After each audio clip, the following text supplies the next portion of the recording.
Hello, my name is Mark Vargas. I'm with MIRO Industries from Heber City, Utah.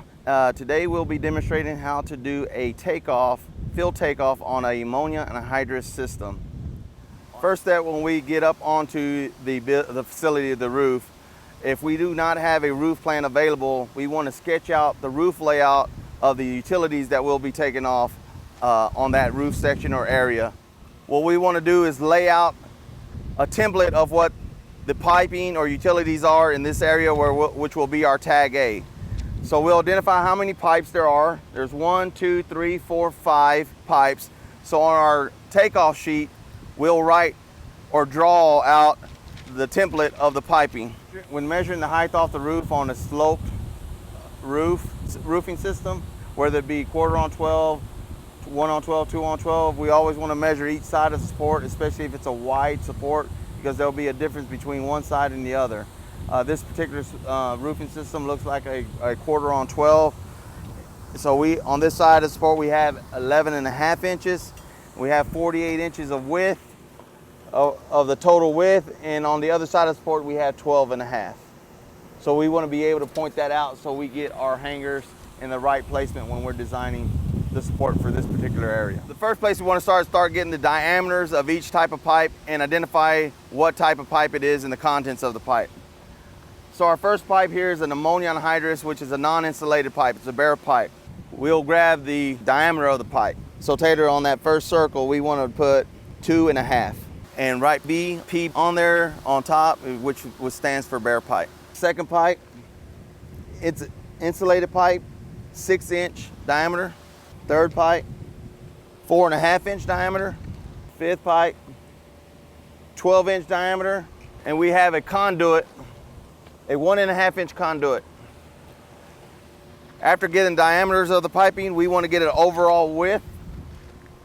So we'll go from the outside of the conduit to the outside of this high pressure ammonia.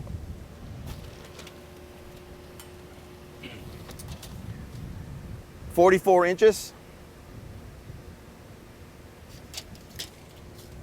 Next step would be to get our center lines of each pipe, starting with the high pressure. 8.5, 8.5, 12 inches, 18 inches.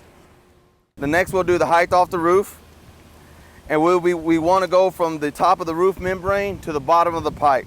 So don't try to stay off any paver or anything that's sitting above your finished roof. This will get us an accurate height. So this is 14 inches.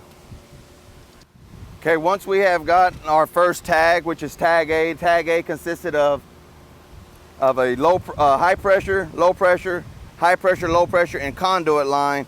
Once there's a change in elevation or dimension of the piping or an add-on or drop-off of any utilities, we require a tag change.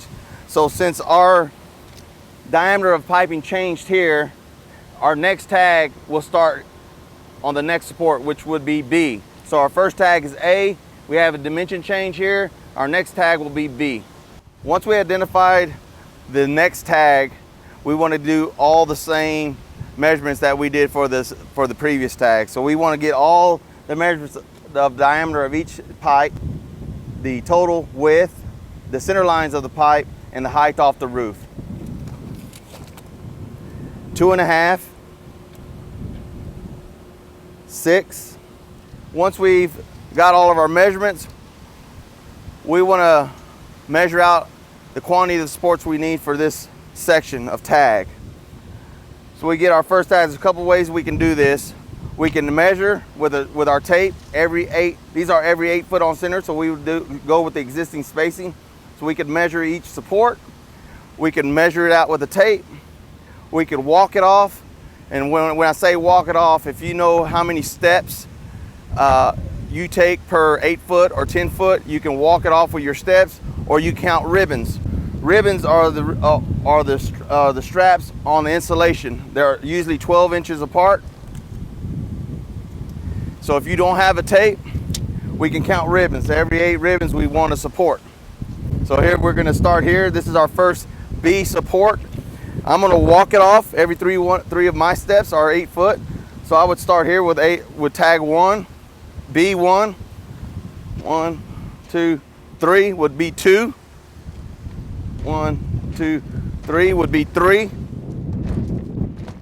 So now I'm coming up to a change in diameter of piping. So right here at this change, that's where I will start my next tag, which would be tag C.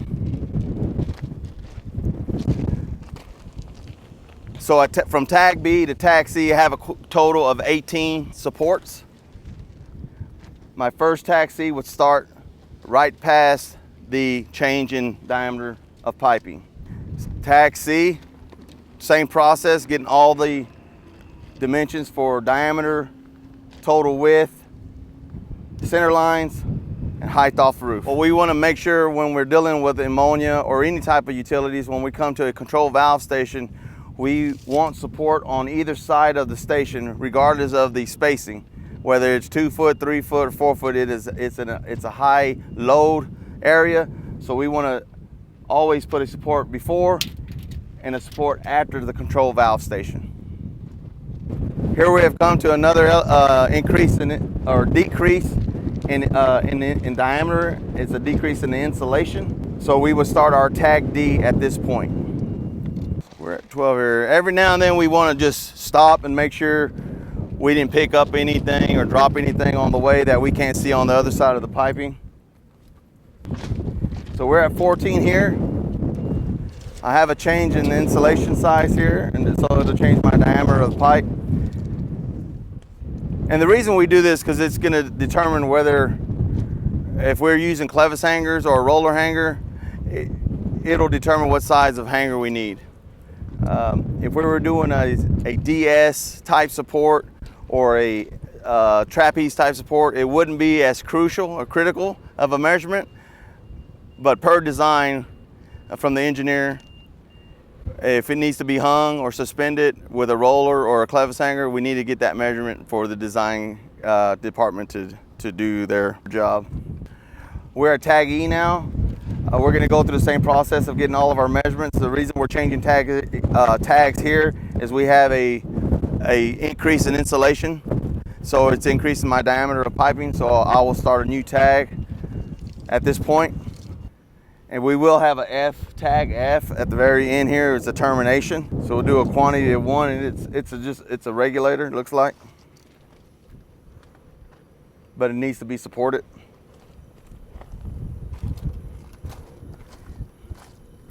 And it's at 5.5 inches, a single pipe, at 5.5 inches. We're verifying a height for our E support. We want to go from the top of the roof membrane to the bottom of the pipe. So we're looking at 18 there. The reason we want to do this, we never want to go onto the top of the rock. We'd never be sitting our support base on the top or the rock or the ballast, which is what this is called. We would always sweep back the rock or the gravel and place our support on the finished roof. If we placed our support on the ballast or the rock, it could potentially cause a leak or puncture the roof. So as we go now, and we have finished our main run, we're getting into measuring the valve stations, valve control stations. This particular control station has a single support. We always want a double support on a valve control station. We want it on each side of the valve controls. The purpose for that is this is a non-rigid connection. It's with seals, put together with seals, and there's also a heavy load area. So we want to be able to support on each side of this valve control. For our sake, we'll call this VC1, valve control 1. So now we're at valve control station 2.